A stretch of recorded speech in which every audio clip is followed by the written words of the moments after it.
वाञ्छाकल्पतरुभ्यश्च कृपासिन्धुभ्य एव च पतितानां पावनेभ्यो वैष्णवेभ्यो नमो नमः।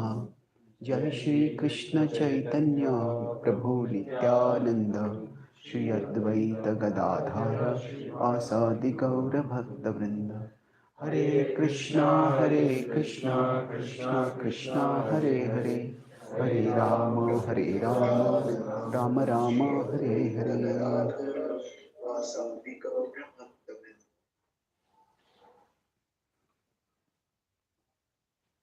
Hare Krishna. So today we'll discuss on the topic of the problem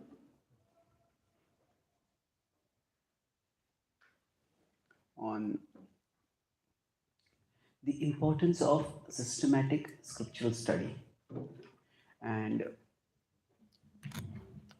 I'll talk about this in three broad parts. First, I'll talk about the importance of scriptural study. Then I'll talk about the specific four books that we are discussing. And then we will discuss about the approach of studying those books briefly. So, this is Bhagavad Gita, chapter 6, where Krishna talks about a very important principle for progressing towards self discipline.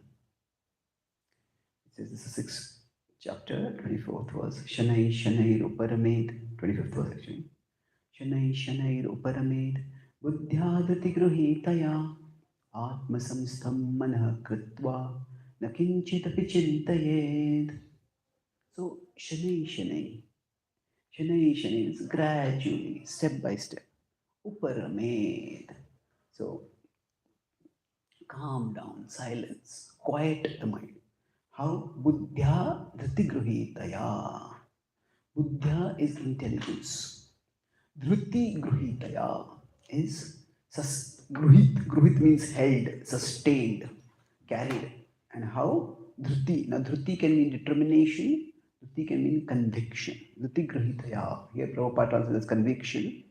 Later on in the 18th chapter, when Dhriti is discussing the three modes, Sattva, Rajas, Tamas, at that time, it's referred to as determination. We'll discuss the relationship between the two of them. And this way, Atma Samstham Manah Kritva, that the mana, the mind, focus it. Samstham means situated on what? Atma Samstham. Focus it on the self. And nakinchit apichintayet.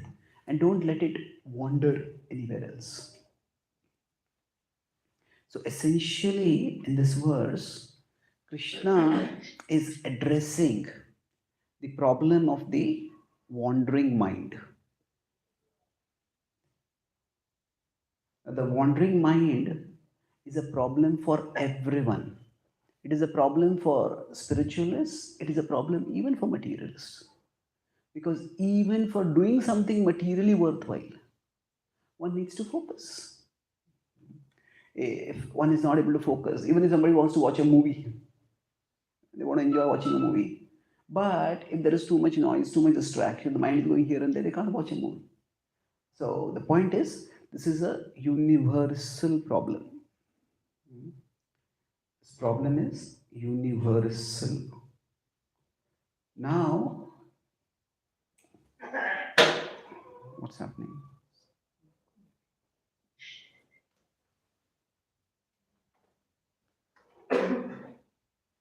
Don't let them unmute themselves. Okay.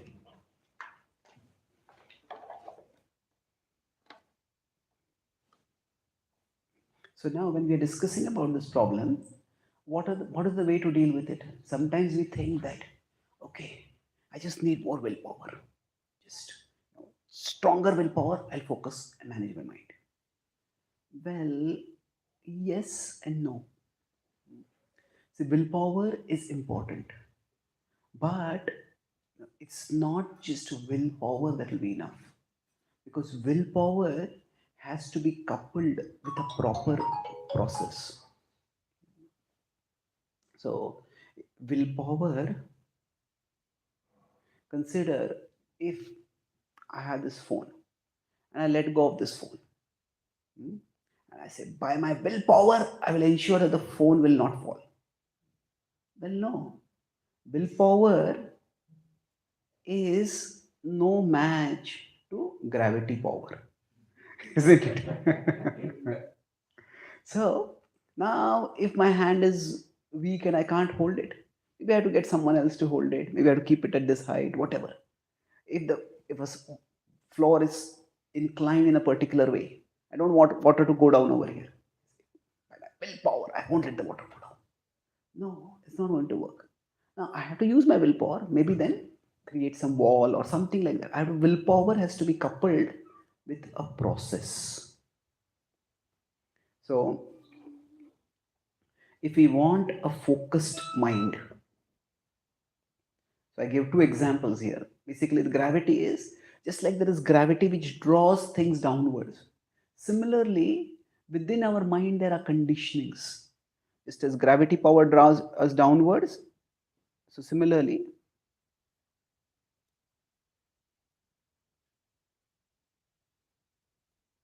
there are the conditionings.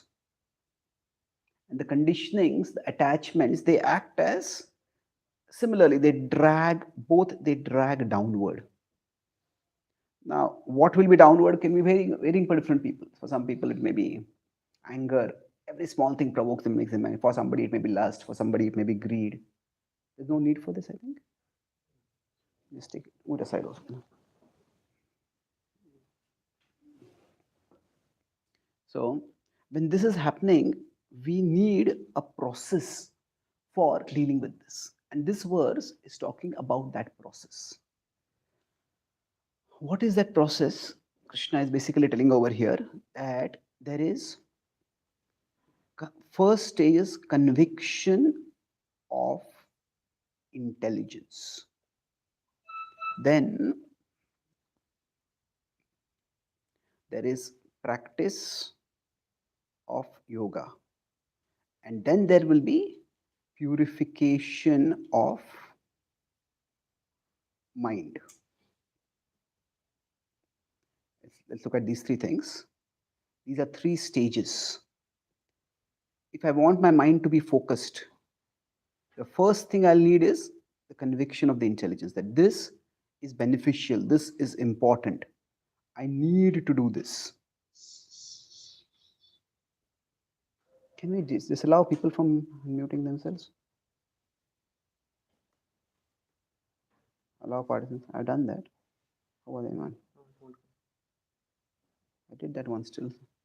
Is there somebody else a co-admin?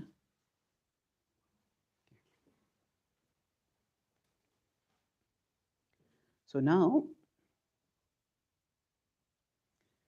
with this conviction of intelligence, there is a practice of yoga. I'll explain these three stages. First of all, our intelligence needs to be convinced. This is a good thing to do. Focusing the mind is important. If I don't focus the mind, it's going to be distracting. And we may know it, but we need to remember it and be convinced about it. So conviction of intelligence. And then practice of yoga. In our case, it is Bhakti yoga. When there is practice of yoga, Bhakti yoga, then gradually by this, there will be the purification of the mind. And when there is purification of the mind, what does purification of the mind mean? Basically, if there is a impure mind, then what it means is, it has an inner inclination toward sense objects. So whenever our consciousness comes over here, it will naturally, consciousness like water, it will naturally flow in a particular direction. It's just natural. If somebody is very attached to money, somebody is very attached to fame, somebody is very attached to power, then everything they will be seeing from that frame only. Their mind is inclined that way. Thoughts will naturally go in that direction. This is the impure mind. And as long as the mind is impure, just saying, oh, I don't want to think about it, I won't think about it. No, its thoughts are going to go in that direction. In contrast, what is a pure mind? The inclination has changed. And whenever the consciousness is free, it immediately goes towards Krishna. So instead of being inclined toward the sense objects, it has not only become horizontal, but it's become tilted the other way.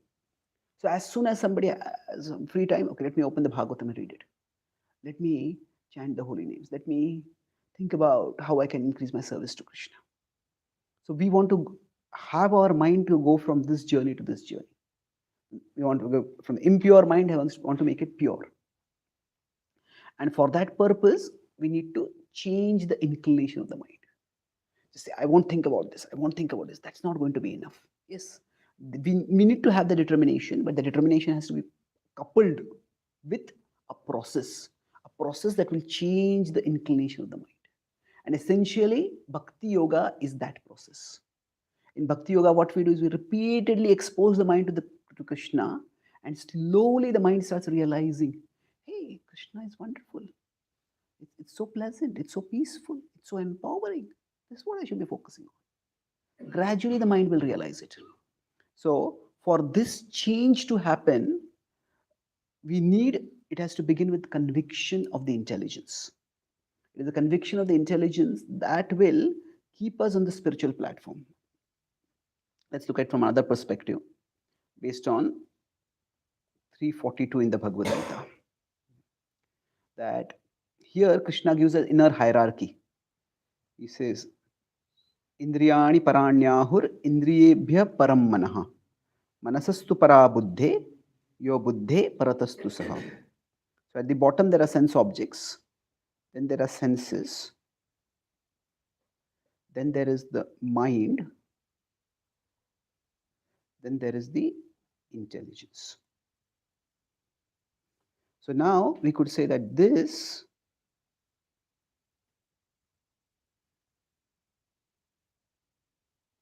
is the conditioned self, the conditioned soul. Now, by the power of gravity, there is a natural downward pull. There is, in this way, the soul, we could say we could call the power of gravity, or we can say the power of attachments. Our conditionings, our attachments, because of them, the soul gets pulled toward the sense objects. This is the normal thing that happens. It's just default. And what is the solution for this? The solution for this is actually this inner hierarchy itself is described in 3.42. But what we need is, above this is the super soul. It's Krishna. So when we will have love for Krishna, then what will happen is there will be a powerful upward force. This is what we can say is Preeti. Preeti is love for Krishna. When there's affection for Krishna, the upward connect of the soul with Krishna will ensure that the downward pull will be countered. It's like if somebody is falling from a mountaintop. If they have something firm to hold on to and they are strong enough to hold on to it, then they will not fall. As soon as they loosen their grip, they will fall. So Jiva Goswami explains that till the point we don't have this Preeti, our primary connection with Krishna is through Buddhi. You could use instead of Preeti, you could simply use the word Bhakti. Here, Bhakti means not just the practice of Bhakti, but the development of love for Krishna, the culmination of Bhakti. So, till our Bhakti is not strong, like Nashta Prayeshu Bhadreshu Nityam Bhagavad Sevaya Bhagavatir Uttama Shloke Bhaktir Bhavati Naishtiki. So describe when we go to that stage where Bhakti becomes very strong, then we become joyful. Then what happens is the inner struggle is over.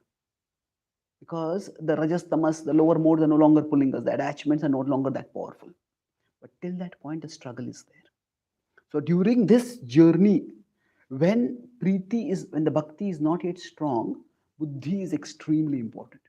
It is Buddhi that will keep us connected with Krishna. It is the Buddhi that will keep us practicing the process that connects us with Krishna. So now, Bhakti Yoga, we say essentially it is connecting with Krishna. The essence of Bhakti Yoga is connecting with Krishna. And we connect with Krishna by many ways, but all of them involve, at least to some extent, focusing our mind on Krishna. So for us to practice bhakti, buddhi becomes extremely important. Now, here when we are using the word buddhi, we are not only using it to mean scriptural study. It is scriptural study which gives us the conviction that will help us focus on Krishna at other times also. We have to do various services, to interact with the world. At that time, we encounter various sense objects. So, how do we ensure that we don't get tempted by the sense objects? It will be downward pull. Whether we are brahmacharis, grihasthas, whatever role we are, whatever service we are doing, we'll all encounter some sense objects or the other. So, our buddhi needs to be strong enough that when the downward pull of the sense objects comes, we are able to counter it. And not only just stay away from the sense objects, but stay connected with Krishna. So, buddhi has to help us stay connected upward. And that nourishment of the buddhi, so if you want to strengthen buddhi, that actually buddhi is nourished primarily by Shastra. So different elements of our being are nourished by different things. Our intelligence, that which will give us the conviction to stay connected with Krishna, will be nourished by Shastra. Why is that? Essentially, buddhi, what is its purpose? It is to discern the good and the bad, the right and the wrong. Krishna talks about that. A well-situated intelligence, pravrittimcha nivrittimcha karya karye bhaya bhaye bandham moksham cha ya vetti buddhi sa partha satviki. In 1830, he says that karya akarya. He gives various different categories. Good and bad is a broad categorization. He says pravrittimcha nivrittimcha. So, what is natural to be done? Pravritti. What is not to be done? Pravrittimcha nivrittimcha karya karye bhaya bhaye. What is to be feared and what is not to be feared? Prabhupada would say that one of his greatest concerns was that his followers are not sufficiently afraid of Maya. So there's something which is feared and it is to be good. We fear that. Something, okay, performing some austerity like fasting or waking up in the morning. I mean, it's very difficult. Yeah, but don't fear it. It's for good. What is to be feared? What is not to be feared? Bandham moksham chaya vetti. What will lead to bondage? What will lead to liberation? That is understood through buddhi. So the purpose of buddhi is to nourish our inner compass. The buddhi is the basis of our inner compass to know what is right and what is wrong. And in Shastra, there are many subjects that are there. In Shastra, there is, for example, in the fifth canto, there's cosmology. In the we were discussing about Sankhya earlier on the Bhagavatam classes. Shastra, there are many things, but the primary focus, if you want a Shastra to nourish our buddhi, is that Shastra is a guidebook for understanding, for responsible decision making. The Bhagavad Gita talks about various yogas, but essentially, the Bhagavad Gita is guiding Arjuna to make a decision. So when we are studying Shastra also, our focus should be on the Shastra as a guidebook for choosing, for wise decision making. So somebody may say that I know a lot of scripture, but somebody may have memorized the whole Bhagavad Gita, but he say that person is there are some academic scholars who are very good at their intellectual work. But if somebody may know the whole Bhagavad Gita back to front and back and everything, but that person is smoking or drinking or whatever, now what is the use of that knowledge? That is intellectual knowledge. But here when we are talking about buddhi, when is buddhi nourished by the study of Shastra? When we study Shastra primarily as a guidebook for choosing, for judiciously acting. And that is what is the conclusion of the Gita. At the end of the Gita, Arjuna doesn't say to Krishna, hey, nice lecture, Krishna.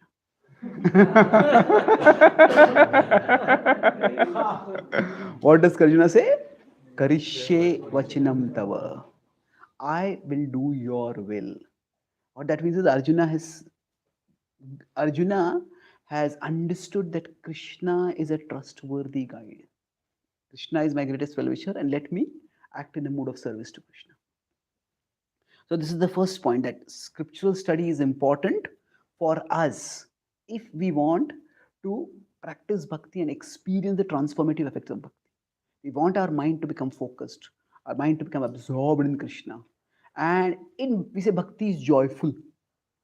But the joyfulness of bhakti is largely dependent on the absorption of the mind. If our mind is not absorbed, a beautiful kirtan may be going on, or a nice katha is going on. But if you're thinking, oh, this devotee spoke like this to me, why did they speak like that to me? If that's what we are thinking like that, then we will not be able to relish it. So, the taste of bhakti, it is joyful. But the taste of bhakti, it becomes accessible at the very least when there is focus of the mind. So for us, we want to focus the mind not just because the mind will go in unwanted directions and make us do wrong activities, but focus of the mind, that taste of bhakti cannot be accessed if the mind is not focused. So from both perspectives, for us to go away from self-destructive choices, from pleasures that end in troubles, and for us to experience bhakti, we need buddhi. So buddhi, so to conclude this section, buddhi, what it does is there's two aspects. It keeps us at a safe distance from temptations in general. Temptations can be different for different people. So from the sense objects, buddhi gives us the life to keep a safe distance from it. And it is buddhi that keeps us focused on Krishna, thereby tasting his sweetness. The Bhagavatam, several places, this theme is repeated, that a detachment from the material and attachment to the Lord. This is the path of auspiciousness for the soul. And both of these are achieved through, not through buddhi alone, buddhi that will lead us to the practice of bhakti. And bhakti will bring about the transformation.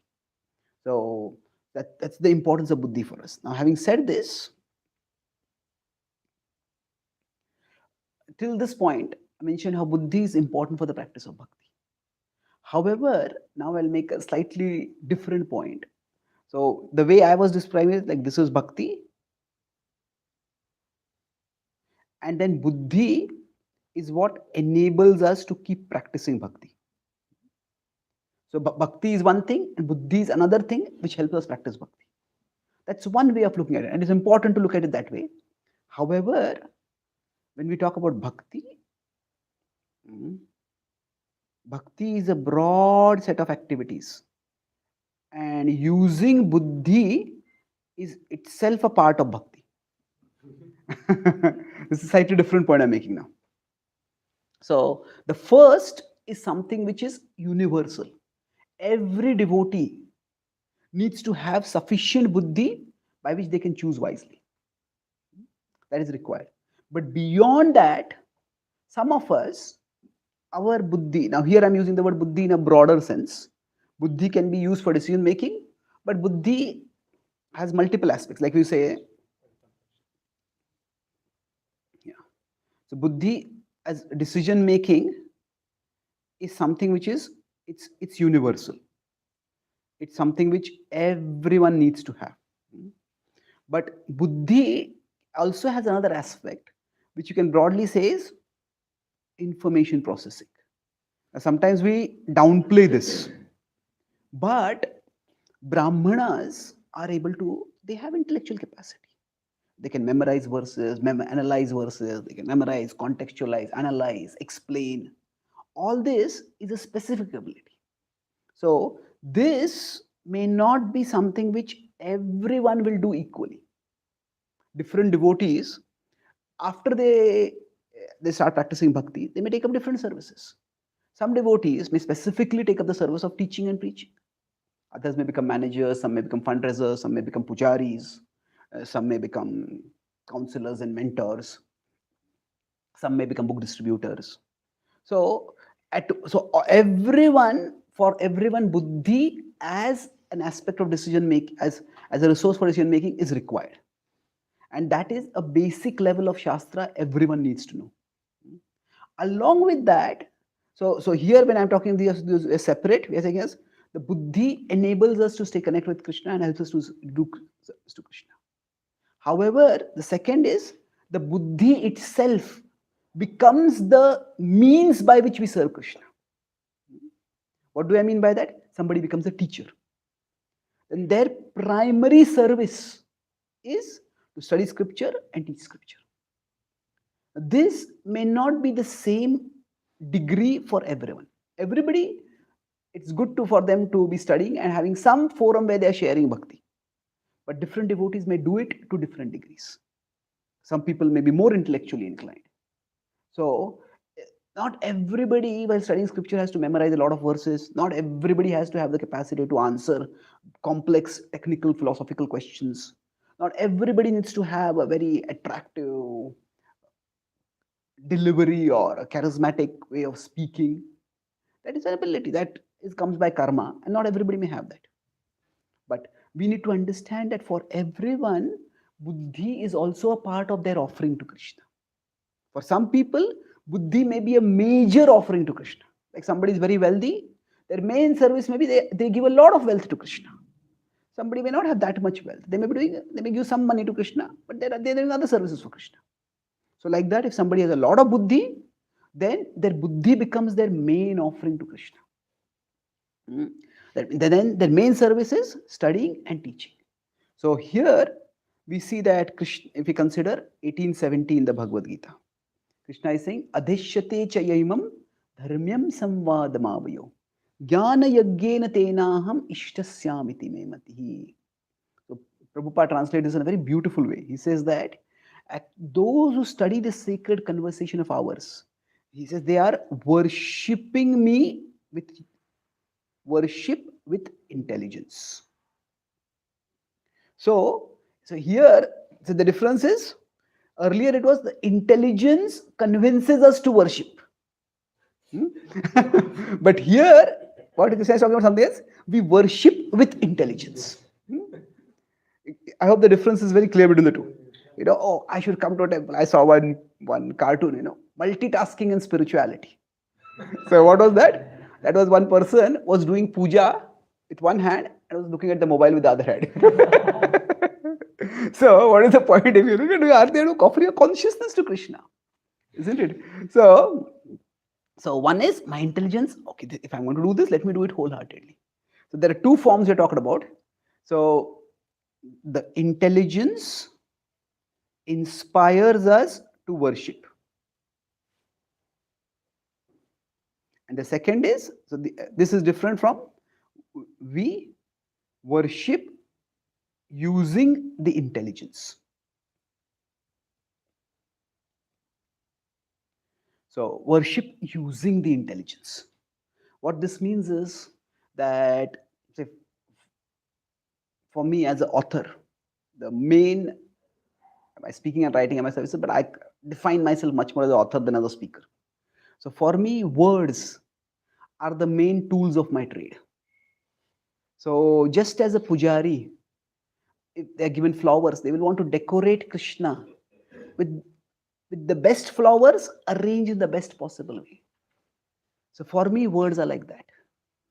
I'll think of words, the best words to use, and the best words to use in the best possible combination. So that a particular point is communicated properly. So for everyone, words are a tool for communication. And that's required. We all need a basic level of mastery of words so that we can communicate. But for some people, words may not just be tools for communication. Words may themselves be an expression of devotion, an artistic expression of devotion. So these are two different things. They're related but different. So, and especially those of us who have come from a well-educated background where we have studied, we have excelled in our studies. So we have that buddhi. Now we have that capacity to use the buddhi, not just to do other services, to be convinced to do other services of Krishna, but use buddhi itself in the service of Krishna. And then for that purpose, studying scripture is not just one service. Scripture should become like our home territory.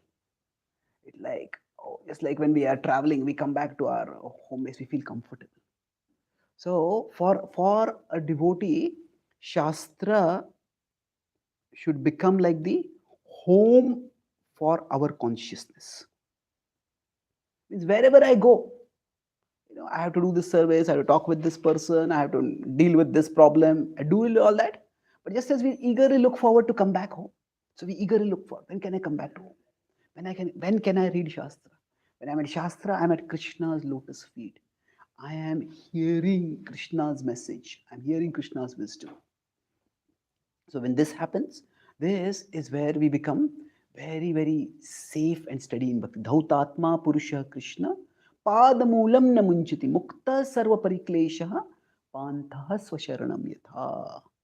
Just as a pantha, a traveler that comes back home feels so peaceful, especially after a long troubled journey. Like that, a devotee feels at home. When it comes back to, the thoughts come back to Krishna's lotus feet. Now, this can be many different things. It doesn't have to be Shastra only. For some people, it might be just Kirtan. For some people, it might just be go for the morning program, behold the deities. I am back, I'm safe. So we have to find what makes us feel at home. For some people, it may be Shastra. So this is Shastra being used, not just used to convince ourselves to do other services, but Shastra itself, Buddhi being used, Shastra convincing us to use Buddhi for serving Krishna directly. So with this background, now let's move on to the second major part of the talk. I won't go to the third part. Let's look at systematic scriptural study in terms of the Bhakti Shastri course. So why is systematic study important? Because the buddhi needs to be nourished regularly. Just like our body needs regular food. For us, eating is a conscious activity. If you consider the body, let's compare the body to buddhi. So we say, energy consumption is often unconscious. Unconscious means that just by being physically active, by going here, going there. Sometimes you may do physically strenuous activities, maybe lift a lot of books or carry a lot of luggage. But even if you're not doing that, the energy consumption is just happening just by our existing and functioning. The energy is getting consumed. But there has to be energy generation. And this usually has to be conscious.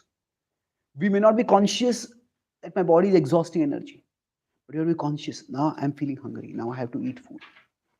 So this generation, if it is not done, then what will happen is we will get exhausted. Now, of course, because the body is very gross and because our consciousness is very caught in the body, it is very rare that we'll forget that I'm hungry.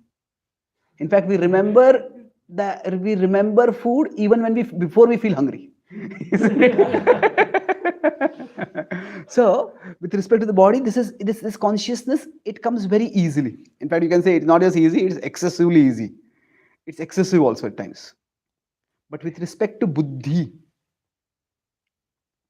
again, the energy consumption is often unconscious. Why is it unconscious here? Because our intelligence in the world is constantly encountering so many stimuli.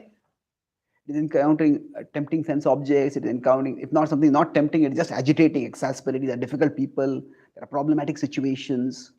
And all of these, among all these, to stay focused, it requires energy. Okay, what am I here? What am I doing? Am I focused on doing that? So at the level of the buddhi, the energy that keeps the buddhi functioning, that is constantly being consumed, that is constantly being depleted. So we could say that in 24 hours of the day, we are encountering the various motojo guna, tamo guna most of the time. All this is depleting our energy. And that's why we need to consciously rejuvenate the energy. So there has to be again energy generation. Now, because what happens is, with respect to the buddhi, with respect to the body, if we don't eat, we feel so weak and we can't function. With respect to the buddhi, if our buddhi becomes weak, it's not that we can't function. Rather, we malfunction. It's not there's the difference between becoming dysfunctional, and there's dysfunction and malfunction. Dysfunction means that it doesn't, like if I have a fan, it's dysfunctional. That means it's not moving around only. Hmm? Hmm? But if I have a car that malfunctions, what that means, I turn the steering wheel in one direction, the car goes in the opposite direction. Hey, that's dangerous. So with a weak body, what does it do? It there's a dysfunction. But with respect to a weak mind, what is there? There is malfunction. So because a weak let's put it weak mind, or weak buddhi, specifically can put it as buddhi. Sorry. Weak buddhi, there is malfunction. That means we start making unwise choices and we start getting ourselves into trouble. And therefore, this is to be consciously done regularly. That's why we need regular or systematic scriptural study. We will need, just as we need to eat food regularly, we need to study scripture regularly. Now, we could say that, yeah, we have our daily Bhagavatam classes, that's why we're just studying. Yeah, the Bhagavatam classes are more of a inspirational study of scripture than a systematic study of scripture. Because what happens in the Bhagavatam classes, you take one verse, and then for most devotees, when there's a class on one verse, it becomes a class on Krishna consciousness. It's not a class on the Bhagavatam. Because, getting the difference? That verse becomes a takeoff point for that devotee to share their realization in Krishna consciousness. And that is good. We get multiple perspectives, nourishes in its own way. But that we are not so much studying Bhagavatam as we are refreshing Krishna consciousness. But Bhagavatam study itself is a different thing. We have Bhakti Vaiva courses where we take focus on the Bhagavad. This is the section, these are the verses, these are the points going from this verse to this verse to this verse.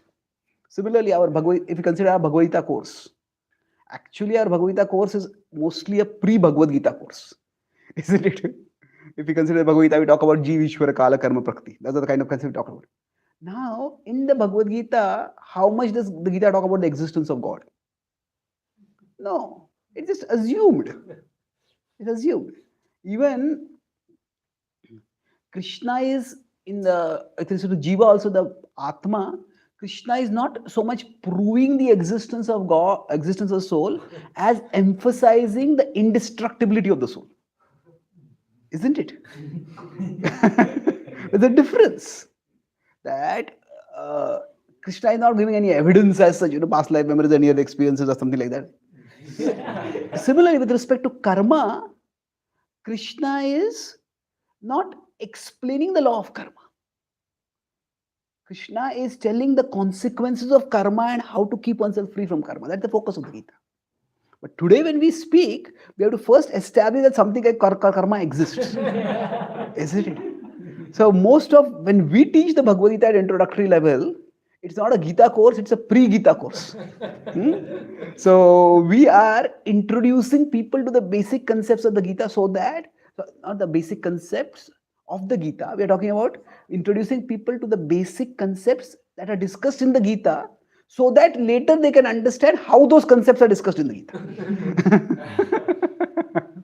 So, and that's fine, that's what is required for most audiences. But the point I'm making is that there is a difference between inspirational study and a systematic study of scripture. Systematic study is where you focus on the verses, try to understand their message, and we start developing a proper appreciation of what is going on in the book itself. So that is systematic study of scripture. That is the first part of this talk. Any questions till this point?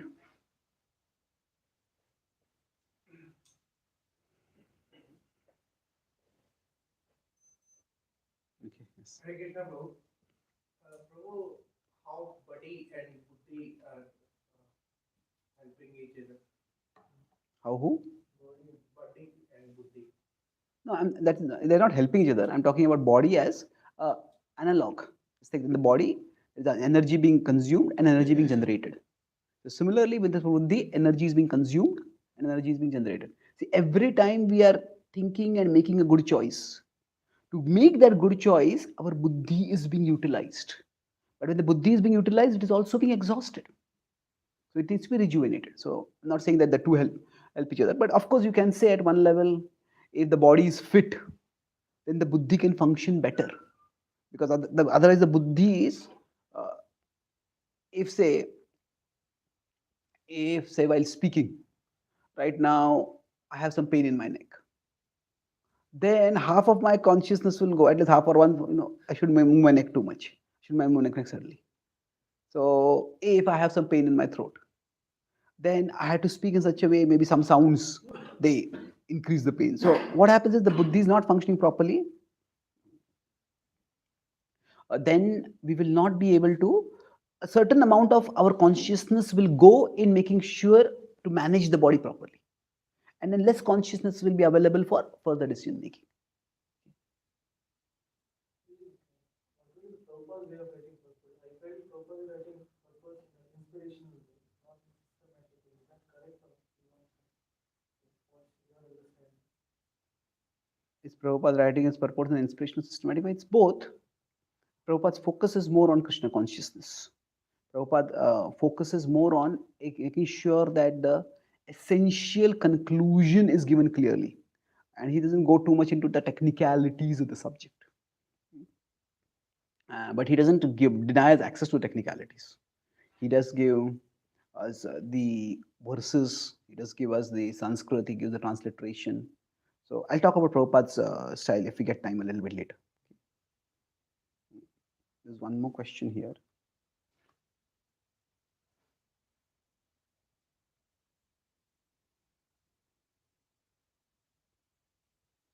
Does a good material intelligence mean that we will have good, if we have good material knowledge? Does that mean we'll have good intelligence for studying Shastra? And if bad material intelligence will mean that our systematic understanding of Shastra will also be a struggle? Well, not necessarily, because as I said, there are two different things. One is that buddhi as a basis for decision making, and that is something which everybody can have irrespective of, we could say, their IQ, their memorizing capacity, their analyzing capacity, their articulating capacity. All these are secondary. They will be able to choose themselves wisely. That everybody can do. Now, when we say somebody has good material knowledge, there's a difference between material knowledge. Does one need a lot of material knowledge to gain spiritual knowledge? No. We're talking about, because good somebody has studied, somebody has the habit of studying, somebody has the habit of applying themselves to the process of studying, then they can study scripture also nicely. So it's a tool. How much we use the tool? Like I give the example of Artha. Is it that because somebody does not have enough wealth, does that mean they can't serve Krishna? Well, no. Everybody can serve Krishna, but maybe that wealth may not be a major part of their service to Krishna. So, how much we emphasize, if our inspiration is to become a teacher of scripture, then definitely we need to develop our intelligence. We need to give adequate time to study scripture. And some preachers or some teachers uh, may be able to prepare much faster. Some teachers may require more time to prepare. It varies from person to person. So we have to find out what resources we have, what capacities we have, and function accordingly. Yes. Thank you. This is very beautifully described. The question was this decision making which you spoke. It comes primarily because of whatever we read, we contemplate a lot on that, or repeated reading because every day we read, so because of that intelligence. Both ways. Repetition also brings, so we say that buddhi, how does it become strong? Is it by contemplation or is it by repetition? Habit of contemplation, but he reads Yeah, regularly. yeah, I'm explaining it. Is it by contemplation? Is it by repetition? Well, it is by both. See, you can use the example of vocabulary. All of us have a certain active vocabulary. That means those are the words we use in our conversations. But we also have some passive vocabulary. That means we know those words. And if somebody else uses that word, yeah, that's a good word. But when we are speaking, we won't remember that word. So what happens is, uh, if we want to improve our vocabulary, we want to get more and more words from our passive vocabulary to our active vocabulary. So whenever we find a good word, hey, I would like to use that. Think how I can use it. So, like, so now one way a word can come from the passive vocabulary to active vocabulary is if it is repeatedly used by people around us. Most of us, before we came to Bhakti, probably had never heard the word transcendental, isn't it? No, it's such a common part of our lexicon.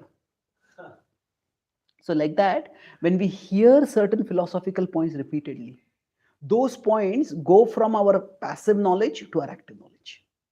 So, in that sense, repetition is also helpful for decision making. That the temptations of this world are entangling, they are deceptive, they are degrading. The world doesn't tell us that. But when we keep repeatedly hearing it, that reminder is helpful. So, repetition has its value. And now, contemplation, different devotees can do it to different degrees. Now, what contemplation does, the contemplation can involve many things, but the essence point of contemplation is how does this apply to me? This question is the basis of contemplation. Sometimes there's a class with maybe 500,000 people. The speaker makes a point, the point may be very strong. Most people think, yeah, this point is for everyone else. The mind has a tendency to think, yeah, this is all basic knowledge is for everyone, but maybe it's meant for me also. Humble basis. So, in that sense, contemplation is good if we can do it. How much we do it, it will vary from person to person. But some basic level of contemplation, maybe at the end of a class, just think, is there any one point that struck me? No, why did it strike me? Why did it become so important for me? Like that, we can start some contemplation. Devotees find tough time writing exams, open book assignments.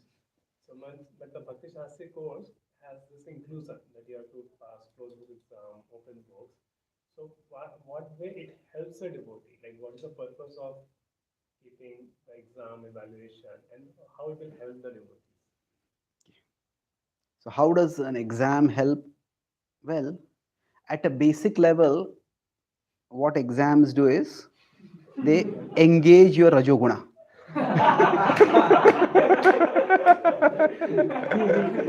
We live in the material world, and rajoguna is a part of the material world. There is that zeal for tangible achievement. We all want that to some extent. So in Sattva-guna, we value subtle things. And it's important. We also have Sattva, we want to nourish our Sattva-guna. But we can't just wish away the Rajoguna that is in us. Now, Srila Prabhupada wanted to distribute books, and Prabhupada had setting targets, distribute 1,000 books, just double it. So now, at one level, of course, it's transcendental because we are distributing Krishna's message. But it channels the Rajoguna. Yeah, I want to do more. I achieved this many books. I achieved this. So this is my book distribution score. So in one sense, whenever some activity becomes very time bound, there is this much I have to study, this I have to memorize, this much I have to gain marks. So in general, quantification is a characteristic of Rajoguna. I won't say always, but in general, quantification wherever is there, that is the quality of characteristics of Rajoguna. And that is helpful and many times for us to channel our energy. So we are in one sense using the Rajoguna to intensify our bhakti. So most of the times, if we look at our own lives, I don't know about yours, but I've seen that most of my best work happens when there is a deadline. You ask your senior devotees, if they had no service of teaching, how many of them would have time for studying scripture?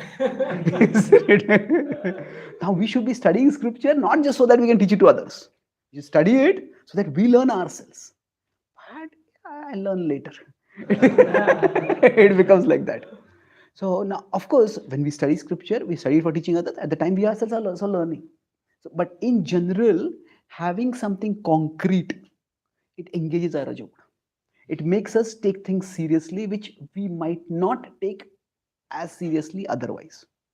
If we are in Sattva we ourselves have a habit of studying, we love studying, then whatever is achieved through, say, we give exams, we have to memorize certain things, we have to analyze certain things, all those things we will do automatically ourselves. But most of the times we'll keep postponing it. Even if we say, I know I am in Sattva Guna, I am not in Rajoguna.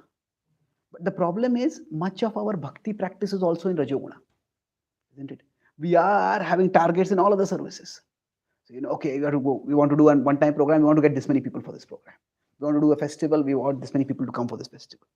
So, when there is anyway Rajoguna in other services, and Shastri study becomes the only service without any Rajoguna, then what happens? Again, we'll gravitate toward other services and we'll neglect Shastri study.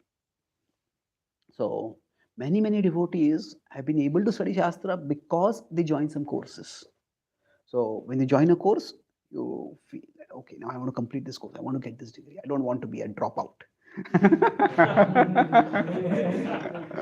so that tendency, it just engages our Rajoguna. Now you can talk about many other things, but at a very basic practical level, I would say it engages Rajoguna for us.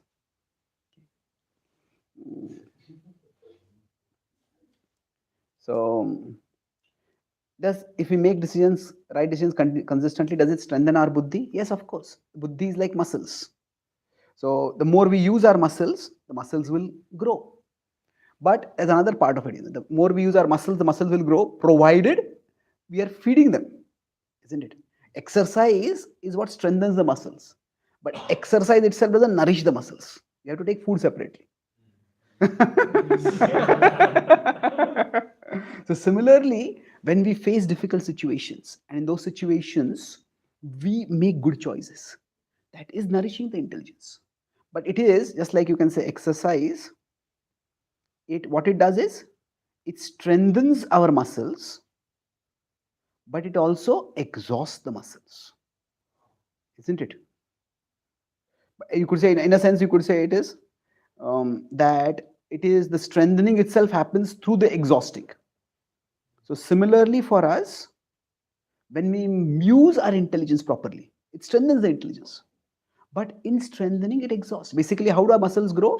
When you exercise them, the muscles break and they reform. They reform at a better level. So like that, using our buddhi properly, making good decisions will definitely strengthen our intelligence. But at the same time, it will exhaust it, and that's why we need to regenerate it. Now, so the mind, intelligence, and ego are a part of the subtle body. That means they are not part of the soul. Then is the soul responsible for driving buddhi? Yes, of course. Just as we are responsible for our body, isn't it? If suddenly my hand rises and slaps you, you say, I didn't slap, my hand slapped, my body slapped. Well, it is you are in charge of the body, isn't it? So we are responsible. We are meant to drive it properly.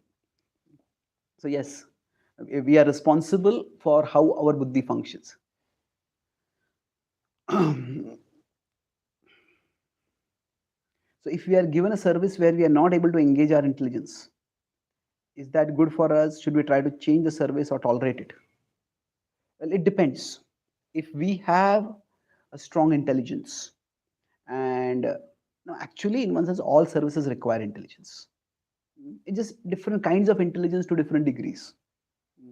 If we are doing the service of clean the temple, you say that is just a mechanical service. Well, that is true, but while we are cleaning, we can also be thinking, how can I do this more efficiently? What are the ways in which every service can be improved? And we think about it, we can improve it.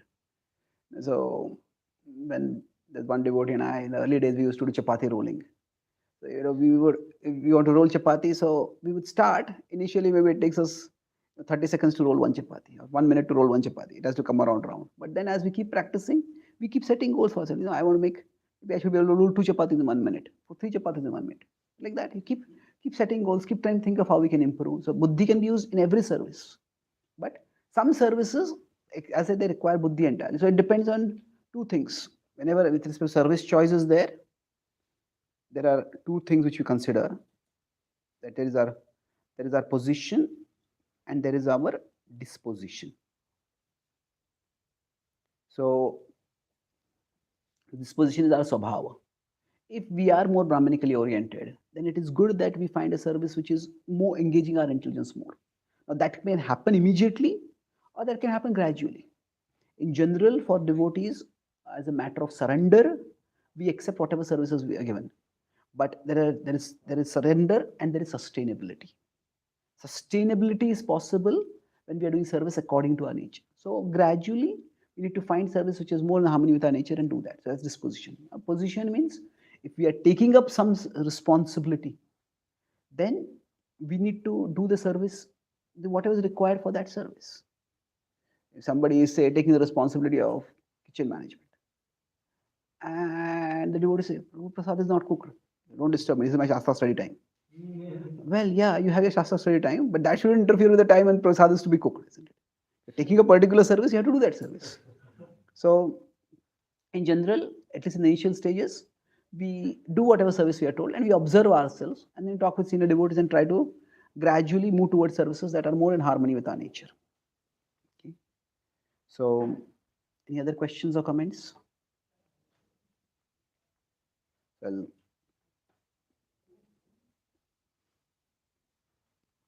let me make a couple of points over here about the 4 books that Srila Prabhupada himself has that are used in the Bhakti Shastri.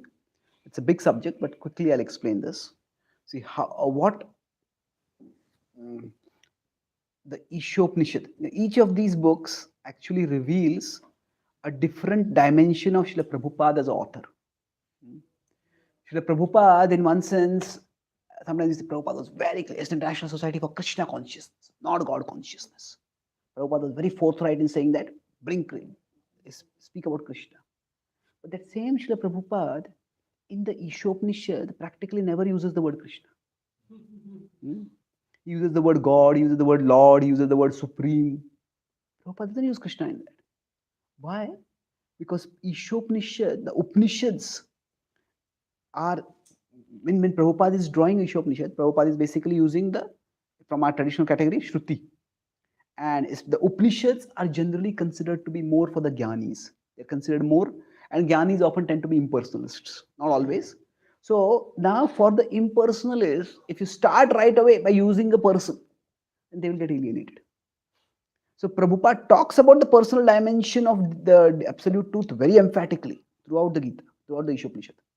But Prabhupada is not making it in the face. He's giving rational arguments to establish the rational and scriptural arguments to establish a personality of the absolute truth. But he's not using the word Krishna. So sometimes we use, if you do this, you are faithful to Prabhupada. If you don't do this, you are not faithful to Prabhupada. Well, Prabhupada is far bigger than our conceptions of Prabhupada. So Prabhupada has used many different strategies at different times. So the Ishopanishad, Prabhupada, because the Upanishads basically are books which are primarily loved and read by the Jnanis who tend to go toward impersonalism. So Prabhupada is using the Ishopanishad in one sense. His primary focus, he's doing many things over there. It's basically, he's bringing the whole purposes from impersonalism towards personalism. That is one of the key themes in his purports over there. So Prabhupada is using that as a foundation. And in fact, Prabhupada didn't write the book Ishopanishad. Ishopanishad was basically a series of articles that he wrote in the early Back to Godhead. In the pre-ISKCON, 1940s, when he was running the Back to Godhead, at that time he wrote these books.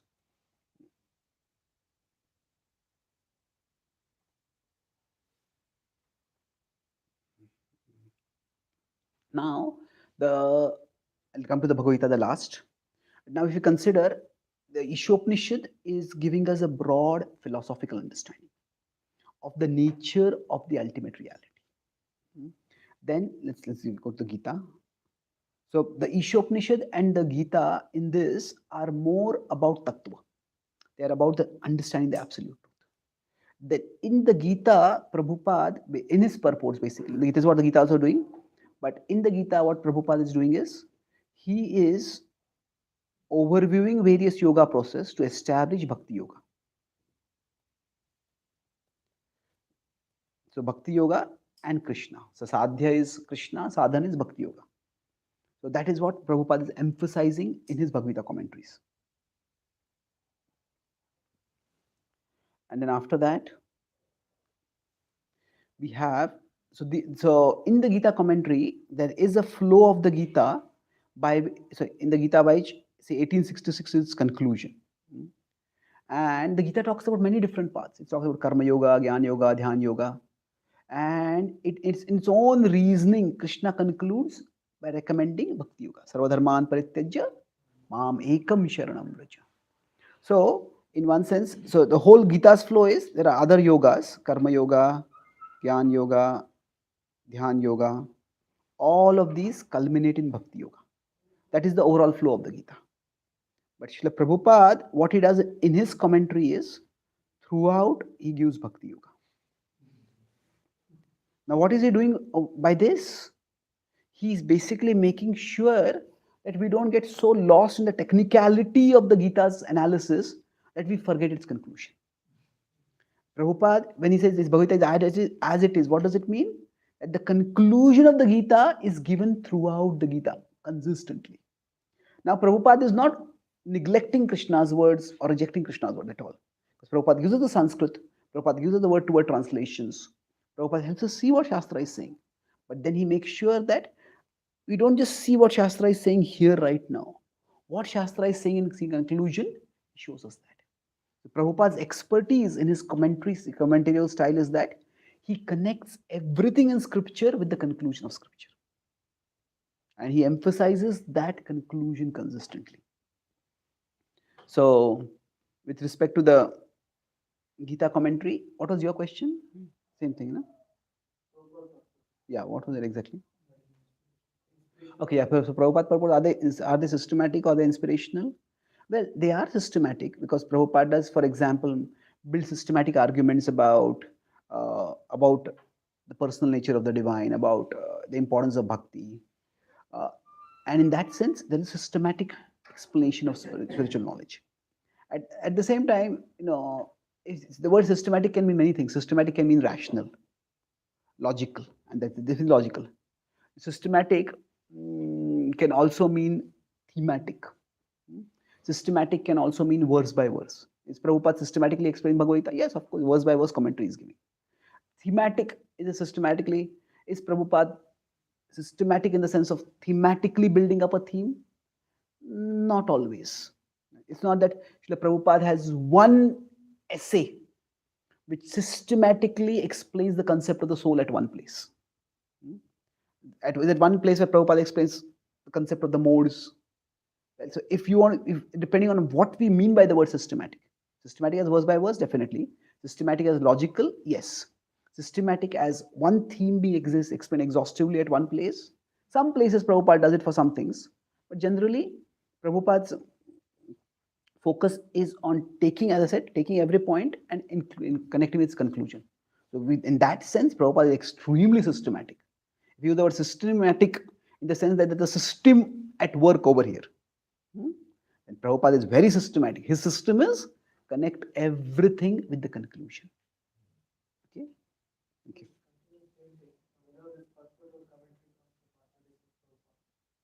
For one shloka, different answers. Krishna is saying something. Like, what is the original intent Krishna meant? Because we cannot have the same time two meanings. Krishna is saying, for example, someone is saying, especially I'll give an example. Someone is running for addiction. I'm running in the race. Both have different meaning. All the meaning cannot be at the same point. When Krishna is saying something, only one meaning can be there. Acharyas give so many explanations. Okay. So when scripture is there, Acharyas give different meanings. So what is the original meaning of Krishna? Well, it is not necessary that the original meaning has to be only one. Because, say, consider in a class, if there's a class where a senior devotee is speaking to devotees, a close devotee knows everyone. So the devotee may be speaking one particular point, but that one particular point may apply for one devotee in a particular way, and it may apply for another devotee in another way, isn't it? And that the speaker may also be aware. This point I'm speaking for this person for this purpose, for this person for this purpose. So we also say that verse, the Supreme Lord can do many things through one activity. So even we can do some kind of multitasking. What was the Supreme Lord? So is it that Krishna has one meaning meant, but there are other meanings can be drawn? That's also possible. But it's not necessary that Krishna had only one meaning in mind. So my understanding is that the Bhagavad Gita, I write this in the Bhagavad Gita Insights introduction, the Bhagavad Gita is like a jigsaw puzzle. A normal jigsaw puzzle, you have to put each piece at the right place, then the picture comes out. But the Bhagavad Gita is like a jigsaw puzzle, you can fit the pieces in different ways, and yet beautiful different pictures come out. They're similar pictures, they're pictures of Krishna and Bhakti only, but the picture is fit together in different ways. So each Acharya is ultimately coming to the same conclusion, but they're coming to that conclusion from different directions. So particular verses may be read differently, and so it could be that Krishna had multiple meanings in mind. It can also be that Krishna in that context had one particular meaning in mind, but that same Krishna from within the heart of the acharyas is giving them inspiration. Yeah, this can be seen in another context in this way. So we are living at a particular time in a particular circumstance. So sarva dharman parityajya mamekam sharanam vraja. So that in the context of the Bhagavad Gita means that Arjuna is caught between Kula Dharma and Kshatriya Dharma. He says, forget all your conceptions of your duties and just do what I'm telling you to do. That's what literally it means in the context of the Gita. Today, we can use Sarva Dharma Pratita as a call to go beyond religious sectarianism. I belong to this religion, you belong to this religion. No, that's not important. Ultimately, are we loving God? Are we surrendering our life to God? That's what is important. That's what Prabhupada said, Jesus is also our guru, because he had so much love for God that he was ready to give up his life for the service of God. So Sarvadharman Parit. So in today's world, religions as we know it exist. In the past, the religions were not there. So today, the words can be seen in a particular way. Now, was this meaning intended by Krishna? Maybe, maybe not. But today, it is Krishna who can give the Dami Buddhi Yogantam. Krishna can help a devotee to see it that way. So as long as the Siddhanta, as long as the consciousness is drawn toward Krishna in a way with a proper understanding of Krishna, then that's perfectly fine. So let me conclude one last point that I was talking about this, about Srila Prabhupada's writings, that there is Ishopanishad. So I talked about through the Ishopanishad and the Bhagavad Gita, Prabhupada is making the philosophical part clear. Now, through the Updeshamrit and the Bhakti Rasamrit Sindhu. The Updeshamrit, these two are more, both of these, Gita and Ishopanishad are more for the Tattva, to understand the Tattva. And both of these are more for Achar. Now, it's not that black and white. Gita and also Upanishad can also guide us in Achar, but Tattva, more of conceptions. So Updeshamrit is more for how to practice bhakti. Now here it's broad principles of practicing bhakti. In the Bhakti Rasamrita Sindhu, it goes further deeper into specific limbs or practices within bhakti. This becomes more specific. And then it also becomes, it talks more also about relishing bhakti. Because there is a lot about the experience of Krishna in various contexts and the rasas that come in various contexts. So if we want to consider it like a journey, it's broadly speaking, now it doesn't have to be this way, that Ishopanishad, it helps us to understand God is a person. The Gita helps us understand that that person is Krishna, and that he is to be approached through Bhakti Yoga. Not sadhana, sadhan this is. And then we have nectar of instruction. It is how to practice bhakti yoga. And we have nectar of devotion. It is more about relishing bhakti yoga. So in this way, these 4 books, they cover the basic gamut of our spiritual journey. Again, this is not black and white. Each of these elements come in each of these places also, but they are overall they are a very powerful guidebook for us to become not only convinced about the practice of bhakti, but to become purified and ultimately start tasting Krishna and thereby becoming absorbed in it. So I'll summarize. We discussed first. I started talking about the importance of buddhi. Buddhi as a impetus for bhakti. We discussed how there is a natural downward pull which will pull us towards sense objects. So that upward connection, when we have love for Krishna, it will come just simply from our priti. But till that upward connect is not developed, we need buddhi, which will connect us with Krishna, keep us connected with Krishna. Then that was the first major part I discussed. The second was buddhi is not just something which enables us to practice bhakti. Buddhi as part of bhakti.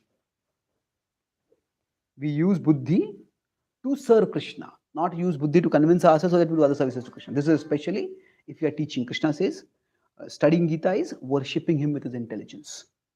Then third part I discussed is about how the systematic study is basically, it will ensure that our buddhi is regularly nourished. So every time we use buddhi, it is strengthening, but it is also getting exhausted.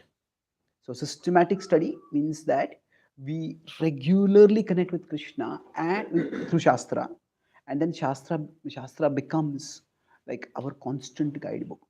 And then last part also talk about the 4 books, how they help us in our spiritual journey, in helping us to understand the identity of the divine, understand the personality of that the divine is a person, that the person is Krishna who can be approached through Bhakti Yoga, and then how to practice Bhakti Yoga, how to relish Bhakti Yoga. That's how Ishopanishad, Gita, Updeshamrut, and Bhakti Rasamrita Sindhu are a progression. Thank you very much. Hare Krishna. Shri Prabhupada ki, Gaur Bhakta Vrinda ki, Jai Gaur Premanande. So we thank Prabhuji. Prabhuji agreed to kindly give this first class on the new batch of Bhakti Shastris beginning. Prabhuji agreed to give this. So let us thank Prabhuji and chanting Hare Krishna. Hare Krishna, Hare Krishna,